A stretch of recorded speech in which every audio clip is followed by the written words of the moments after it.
ಜೈ ಶ್ರೀರಾಮ್. ಅವ್ವ ಮಗಳ ಚಾನಲ್ಗೆ ಸುಸ್ವಾಗತ. ನಾನು ಮಮತಾ. ನಾನಿವತ್ತು ಮೊಳಕೆ ಕಟ್ಟಿದ ಹೆಸರು ಕಾಳನ್ನು ಮತ್ತು ಸಬ್ಬಸಿಗೆ ಸೊಪ್ಪನ್ನು ಬಳಸ್ಕೊಂಡು ಯಾವ ರೀತಿ ಪಲ್ಯ ಮಾಡೋದು ಅಂತ ತೋರಿಸ್ಕೊಡ್ತಾ ಇದ್ದೀನಿ. ಅದಕ್ಕೆ ಸಬ್ಬಸಿಗೆ ಮೊಳಕೆ ಹೆಸರು ಕಾಳಿನ ಪಲ್ಯ ಅಂತಲೂ ಕರೀತಾರೆ. ಬನ್ನಿ ಅದಕ್ಕೆ ಏನೆಲ್ಲ ಸಾಮಗ್ರಿಗಳು ಬೇಕು ಅಂತ ನೋಡ್ಕೊಂಬರೋಣ. ನೋಡಿ, ಒಂದು ಖಾರಕ್ಕೆ ಅನುಗುಣವಾಗಿ ಒಂದು 3 ಹಸಿರುಮೆಣಸಿನ್ಕಾಯಿ, ಸ್ವಲ್ಪ ಶುಂಠಿ, ಒಂದು ಗೆಡ್ಡೆ ಬೆಳ್ಳುಳ್ಳಿ ತೊಗೊಂಡಿದ್ದೀನಿ, ಸ್ವಲ್ಪ ಹಸಿ ಕೊಬ್ಬರಿ ತೊಗೊಂಡಿದ್ದೀನಿ. ಇದು ನಿಮ್ಮ ಆಪ್ಷನಲ್ಲು. ಹಾಗೆ ಹೆಚ್ಚಿ ತೊಳೆದಿಟ್ಕೊಂಡಿರ್ತಕ್ಕಂಥ ಸಬ್ಬಸಿಗೆ ಸೊಪ್ಪನ್ನು ತೊಗೊಂಡಿದ್ದೀನಿ. ಹಾಗೆ ಮೊಳಕೆ ಕಟ್ಟಿದ ಹೆಸರು ಕಾಳನ್ನು ತೊಗೊಂಡಿದ್ದೀನಿ. ರುಚಿಗೆ ತಕ್ಕಷ್ಟು ಉಪ್ಪು, ಚಿಟಿಕೆ ಅರಿಶಿನ, ಜೀರಿಗೆ, ಸಾಸಿವೆ, 1 ಟೇಬಲ್ ಸ್ಪೂನ್ ಎಣ್ಣೆ, 1 ಟೊಮೊಟೊ, ಕರಿಬೇವು, ಈರುಳ್ಳಿ, ಕೊತ್ತಂಬರಿ ಸೊಪ್ಪು. ಬನ್ನಿ ಯಾವ ರೀತಿ ಮಾಡೋದಂತ ನೋಡೋಣ. ಮೊದಲಿಗೆ ಮಿಕ್ಸಿ ಜಾರ್ಗೆ ನಾನು ಸ್ವಲ್ಪ ಹಸಿ ಕೊಬ್ಬರಿನ ಹಾಕ್ಕೋತಾ ಇದ್ದೀನಿ. ಹಾಗೆ ಬೆಳ್ಳುಳ್ಳಿ, ಶುಂಠಿ ಮತ್ತು ಹಸಿರು ಮೆಣಸಿನ್ಕಾಯಿ ಇಟ್ಕೊಂಡಿದ್ನಲ್ವ ಅದನ್ನು ಸೇರಿಸ್ಕೊತಾ ಇದ್ದೀನಿ. ಹಾಗೆ ಜೀರಿಗೆನ ಸೇರಿಸ್ಕೊತಾ ಇದ್ದೀನಿ. ಇದನ್ನಿಷ್ಟು ಮೀಡಿಯಮ್ ಆಗಿ ರುಬ್ಕೊಂಬರೋಣ. ಸ್ವಲ್ಪ ತರಿಯಾಗಿ, ತುಂಬ ನೈಸಾಗಿ ಬೇಡ, ತರಿಯಾಗಿ ಸ್ವಲ್ಪ ನೀರು ಹಾಕಿ ರುಬ್ಕೊಂಬರೋಣ. ನೋಡಿ, ತರಿಯಾಗಿ ಮಸಾಲೆನ ರುಬ್ಕೊಂಬಂದಾಗಿದೆ.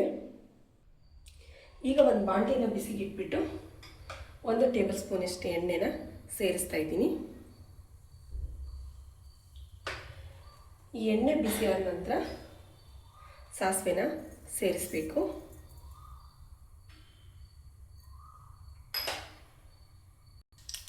ನೋಡಿ, ಸಾಸಿವೆ ಚಟಪಟ ಆದ ನಂತರ ಈರುಳ್ಳಿನ ಸೇರಿಸ್ತಾ ಇದ್ದೀನಿ. ಹಾಗೆ ಈರುಳ್ಳಿನ ಸ್ವಲ್ಪ ಫ್ರೈ ಮಾಡ್ಕೊಳ್ಳೋಣ. ಹಾಗೆ ಕರಿಬೇವನ್ನ ಸೇರಿಸ್ತಾ ಇದ್ದೀನಿ. ಸ್ವಲ್ಪ ಈರುಳ್ಳಿ ಕಲರ್ ಚೇಂಜ್ ಆಗಬೇಕು, ಅಲ್ಲಿವರೆಗೂ ಸ್ವಲ್ಪ ಫ್ರೈ ಮಾಡ್ಕೊಳ್ಳೋಣ. ಈರುಳ್ಳಿ ಸ್ವಲ್ಪ ಕಲರ್ ಚೇಂಜ್ ಆಗಬೇಕು. ಈ ಮೊಳಕೆ ಕಟ್ಟಿದ ಹೆಸರು ಕಾಳು ಪಲ್ಯ ವೆಯ್ಟ್ ಲಾಸ್ ಮಾಡೋವರೆಗೂ ತುಂಬ ಹೆಲ್ಪ್ ಆಗುತ್ತೆ. ಹಾಗೆ ಆರೋಗ್ಯಕ್ಕೂ ಕೂಡ ತುಂಬ ಒಳ್ಳೆಯದು.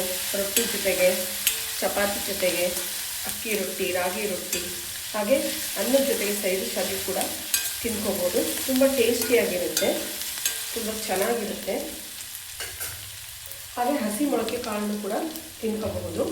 ಈ ಟೈಮಲ್ಲಿ ಟೊಮೊಟೊನ ಸೇರಿಸ್ತಾ ಇದ್ದೀನಿ. ಟೊಮೊಟೊನ ಸೇರಿಸಿ ಚೆನ್ನಾಗಿ ಮಿಕ್ಸ್ ಮಾಡೋಣ. ಈಗ ರುಚಿಗೆ ತಕ್ಕಷ್ಟು ಉಪ್ಪನ್ನು ಸೇರಿಸ್ತಾ ಇದ್ದೀನಿ. ಹಾಗೆ ಚಿಟಿಕೆ ಅರಿಶಿನ ಸೇರಿಸ್ತಾ ಇದ್ದೀನಿ. ಇದು ಸ್ವಲ್ಪ ಟೊಮೊಟೊ, ಈರುಳ್ಳಿ ಎಲ್ಲ ಸ್ವಲ್ಪ ಬೆಂದ ನಂತರ ರುಬ್ಬಿಟ್ಕೊಂಡಿರೋ ಮಸಾಲೆನ ಸೇರಿಸ್ಬೇಕಾಗುತ್ತೆ.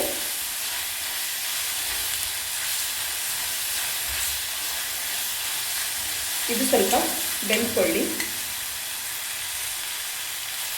ನೋಡಿ, ಈರುಳ್ಳಿ ಮತ್ತು ಟೊಮೊಟೊ ಸ್ವಲ್ಪ ಸಾಫ್ಟಾಗಿ ಬೆಂದಿದೆ. ಈ ಟೈಮಲ್ಲಿ ರುಬ್ಬಿಟ್ಕೊಂಡಿರೋ ಮಸಾಲೆನ ಸೇರಿಸ್ತಾ ಇದ್ದೀನಿ. ಇದು ಸ್ವಲ್ಪ ಅಂದರೆ ಹಸಿ ಕೊಬ್ಬರಿ, ಹಸಿ ಮೆಣಸಿನ್ಕಾಯಿ ಎಲ್ಲ ಎಣ್ಣೆಯಲ್ಲಿ ಫ್ರೈ ಆಗಲಿ. ಹಾಗೆ ಇದೇ ಮಿಕ್ಸಿ ಜಾರ್ಗೆ ಸ್ವಲ್ಪ ನೀರನ್ನು ಸೇರಿಸ್ಬಿಟ್ಟು ಸೇರಿಸೋಣ. ಸ್ವಲ್ಪ ಮಿಕ್ಸಿ ಜಾರ್ಗೆ ನೀರನ್ನು ಹಾಕ್ಬಿಟ್ಟು ಸೇರಿಸ್ತಾ ಇದ್ದೀನಿ.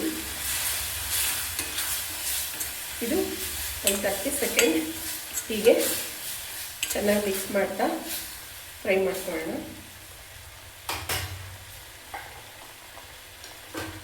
ಈಗ ಇದಕ್ಕೆ ಸಬ್ಬಸಿಗೆ ಸೊಪ್ಪನ್ನು ಸೇರಿಸ್ತಾ ಇದ್ದೀನಿ.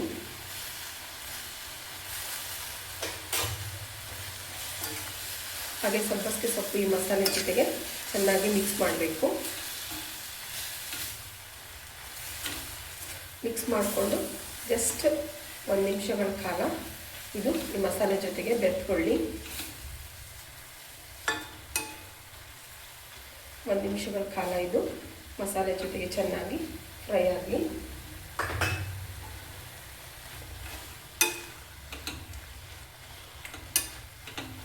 ಇದು ಚೆನ್ನಾಗಿ ಬೆರೆತ್ಕೋಬೇಕು. ಸಬ್ಬಸಿಗೆ ಸೊಪ್ಪು ಮಸಾಲೆ ಜೊತೆ ಬೆರೆತ್ಕೊಂಡು ಚೆನ್ನಾಗಿ ಹಸಿ ವಾಸನೆ ಹೋಗೋ ಥರ ಬೆಂದ್ಕೋಬೇಕು.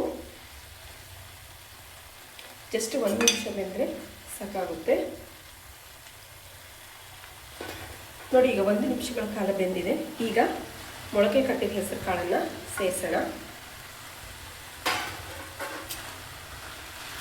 ಚೆನ್ನಾಗಿ ಮಿಕ್ಸ್ ಮಾಡಿ ಜಸ್ಟ್ ಒಂದು 3 ರಿಂದ 4 ನಿಮಿಷ ಇದು ಬೇಯಬೇಕಾಗುತ್ತೆ.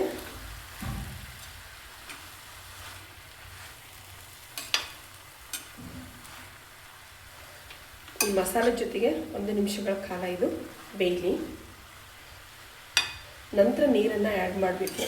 ಇವಾಗಲೇ ಆ್ಯಡ್ ಮಾಡಬಾರ್ದು. ಜಸ್ಟ್ 1 ನಿಮಿಷಗಳ ಕಾಲ ಈ ಮಸಾಲೆ, ಸಬ್ಬಸಿಗೆ ಸೊಪ್ಪು ಇದೆಲ್ಲದರ ಜೊತೆಗೇನು ಇದು ಬೆರೆತ್ಕೊಂಡು ಜಸ್ಟ್ 1 ನಿಮಿಷ ಬೇಯಲಿ. ನಂತರ ನೀರನ್ನು ಆ್ಯಡ್ ಮಾಡೋಣ. ನೋಡಿ ಈಗ 1 ನಿಮಿಷ ಆಗಿದೆ. ಈಗ 1 ಗ್ಲಾಸಸ್ ನೀರನ್ನ ಸೇರಿಸ್ತಾ ಇದ್ದೀನಿ.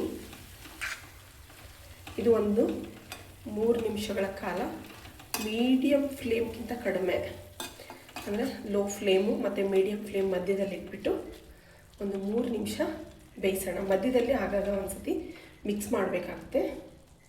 ಒಂದು 3 ನಿಮಿಷಗಳ ಕಾಲ ಮೀಡಿಯಮ್ ಮತ್ತು ಲೋ ಫ್ಲೇಮ್ ಮಧ್ಯೆ ಚೆನ್ನಾಗಿ ಬೇಯಲಿ. ಮಧ್ಯದಲ್ಲಿ ಒಂದು ಸತಿ ಮಿಕ್ಸ್ ಮಾಡಿ ನೋಡೋಣ. ಬನ್ನಿ, ಈಗ 3 ನಿಮಿಷಗಳ ಕಾಲ ಹೆಸರುಕಾಳು ಪಲ್ಯ ಬೆಂದಿದೆ. ನೋಡಿ ಎಷ್ಟು ಚೆನ್ನಾಗಿ ಬೆಂದ್ಕೊಂಡಿದೆ. ಮಧ್ಯದಲ್ಲಿ ಒಂದು ಸರಿ ಮಿಕ್ಸ್ ಮಾಡಿದ್ದೆ. ನೋಡಿ ಈಗ ಪಲ್ಯ ರೆಡಿಯಾಗಿದೆ. ಗ್ಯಾಸ್ನ ಆಫ್ ಮಾಡಿಬಿಟ್ಟು ಕೊತ್ತಂಬರಿ ಸೊಪ್ಪನ್ನು ಸೇರಿಸೋಣ.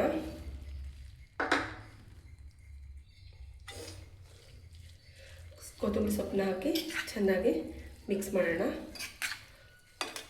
ನೋಡಿ ಪಲ್ಯ ಎಷ್ಟು ಚೆನ್ನಾಗಿ ಕಾಣಿಸ್ತಾ ಇದೆ. ಹಾಗೆ ರುಚಿ ಕೂಡ ಅಷ್ಟೇ ಚೆನ್ನಾಗಿರುತ್ತೆ. ಆರೋಗ್ಯಕ್ಕೂ ಕೂಡ ತುಂಬ ಒಳ್ಳೆಯದು. ಇದನ್ನು ಚಪಾತಿ ಜೊತೆಗೆ, ಅನ್ನದ ಜೊತೆಗೆ, ರೊಟ್ಟಿ ಜೊತೆಗೆ, ಅಕ್ಕಿ ರೊಟ್ಟಿ, ರಾಗಿ ರೊಟ್ಟಿ, ಹಾಗೆ ಸುಮ್ಮನೆ ಸಲಾಡ್ ಥರನೂ ತಿನ್ಕೋಬಹುದು. ನೋಡಿ ಪಲ್ಯ ಎಷ್ಟು ಚೆನ್ನಾಗಿ ಬಂದಿದೆ ಅಂತ. ನೋಡಿ ಟೇಸ್ಟ್ ನೋಡೋಣ ಬನ್ನಿ. ನೋಡಿ ಮೊಳಕೆ ಹೆಸರುಕಾಳು ಪಲ್ಯ, ರೊಟ್ಟಿ ಎಷ್ಟು ಚೆನ್ನಾಗಿ ಕಾಣಿಸ್ತಾ ಇದೆ ಅಂತ. ನೋಡಿ ಪಲ್ಯ ನೋಡಿ ಎಷ್ಟು ಚೆನ್ನಾಗಾಗಿದೆ. ರೊಟ್ಟಿ ಜೊತೆಗೆ, ಚಪಾತಿ ಜೊತೆಗೆ ತುಂಬಾ ಚೆನ್ನಾಗಿರುತ್ತೆ. ಬನ್ನಿ ಟೇಸ್ಟ್ ಯಾವ ರೀತಿ ಇದೆ ಅಂತ ನೋಡೋಣ. ನೋಡ್ತಾ ಇದ್ದರೆ ಪಲ್ಯನೇ ತಿನ್ನಬೇಕು ಅನಿಸುತ್ತೆ, ಅಷ್ಟು ಚೆನ್ನಾಗಿ ಬಂದಿದೆ. ನೋಡಿ ಬನ್ನಿ ಟೇಸ್ಟ್ ಮಾಡಿ ನೋಡೋಣ. ಮೊಳಕೆ ಕಟ್ಟಿದ ಹೆಸರುಕಾಳು ಸಬ್ಬೆ ಸೊಪ್ಪಿನ ಪಲ್ಯ ಹಾಗೂ ರೊಟ್ಟಿ.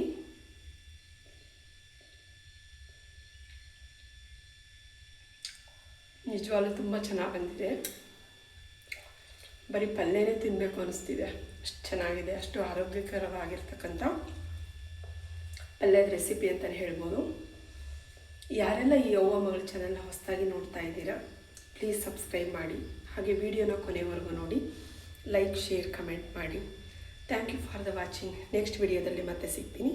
ನಾನು ನಿಮ್ಮ ಮಮತಾ. Thank you.